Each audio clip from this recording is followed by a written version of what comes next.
Hello. In this video, I will be going over some of the most important events and developments coming out of Somalia over the last week. A lot has happened since my previous video discussing the situation there. If you haven't seen it, I'll link to it in the description below, but for the rest of you who have, let's jump right in.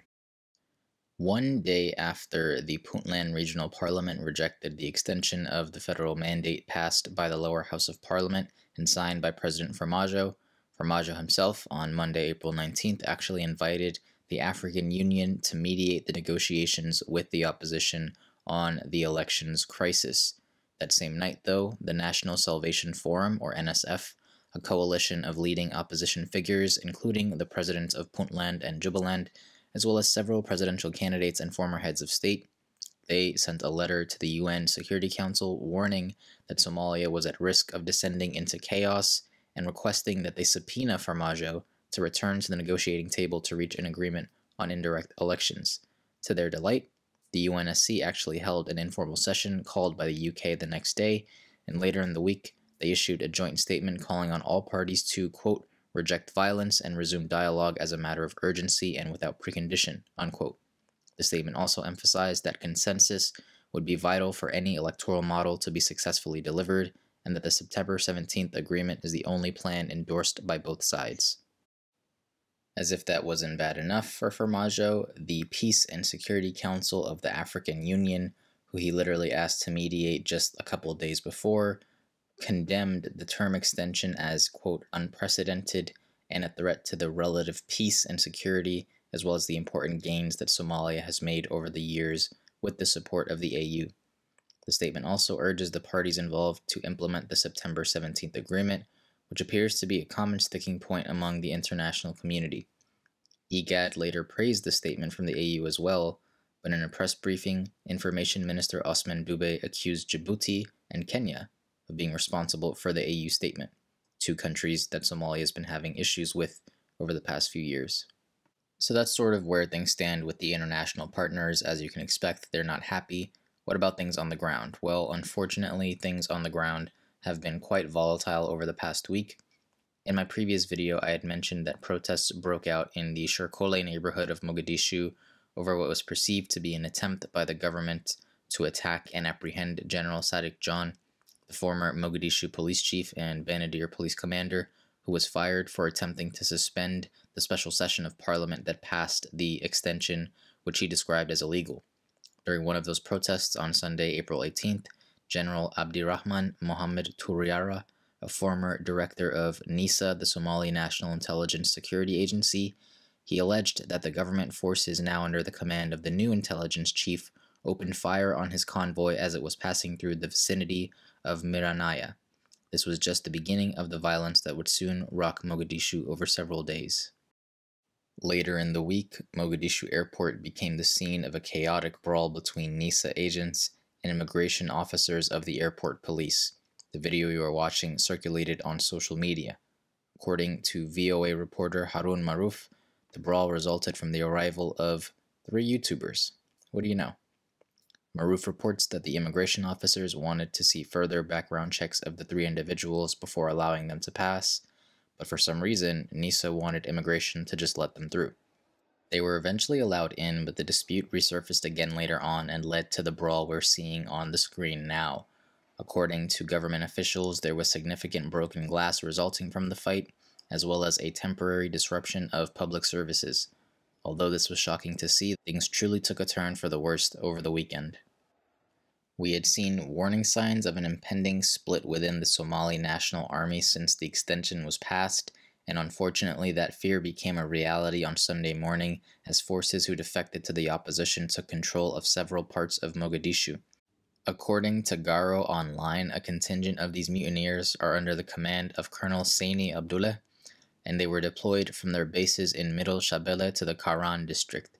The Somali National Army chief reportedly tried to persuade them to go back to their camps, but these efforts failed. Thus, the federal government responded by deploying troops to key intersections throughout the city. Mind you, Sadiq John is still holed up in Shirkole with forces loyal to him and against Farmajo as well. As one might expect, this was a recipe for disaster. Fighting first broke out in those initial areas of northern Mogadishu that the mutineers captured, such as the key villages of Faga and Sana. However, heavy clashes would eventually spread to most parts of the city.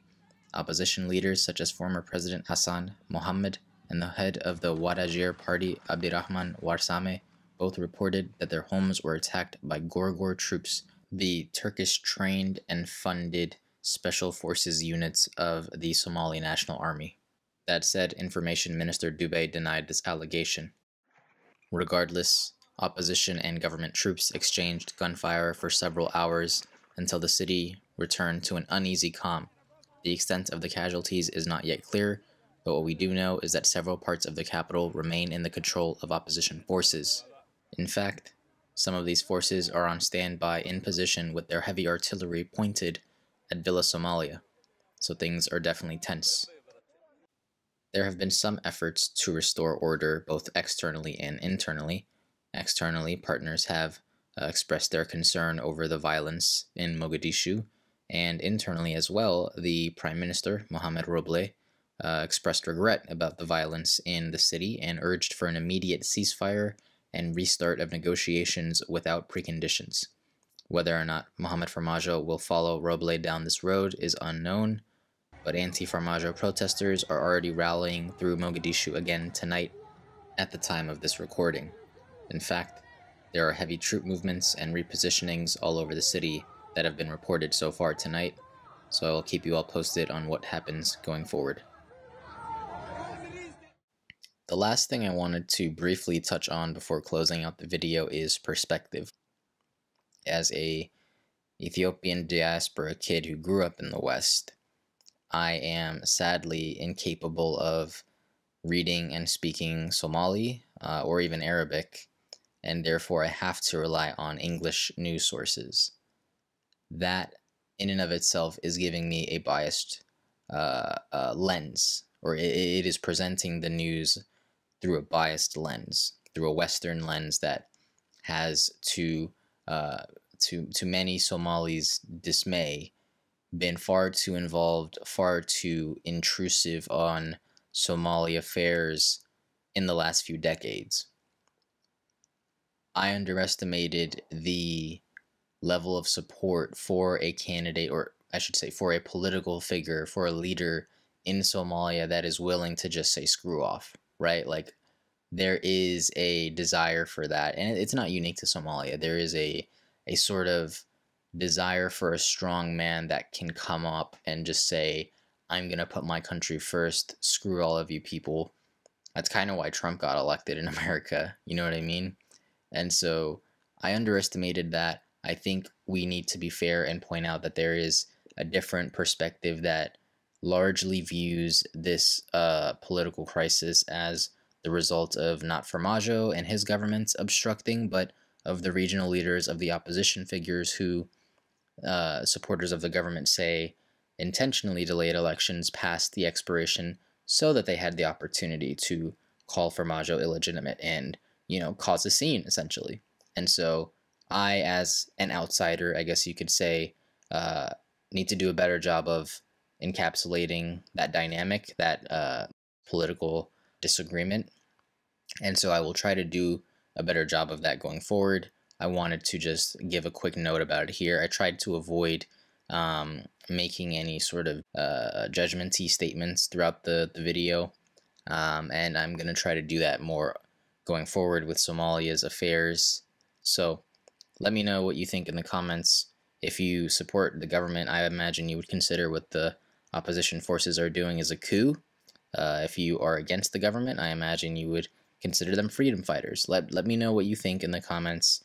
Let's have a discussion, share what your thoughts are, and stay tuned. I will be doing more regular Somali updates going forward. Thank you for watching.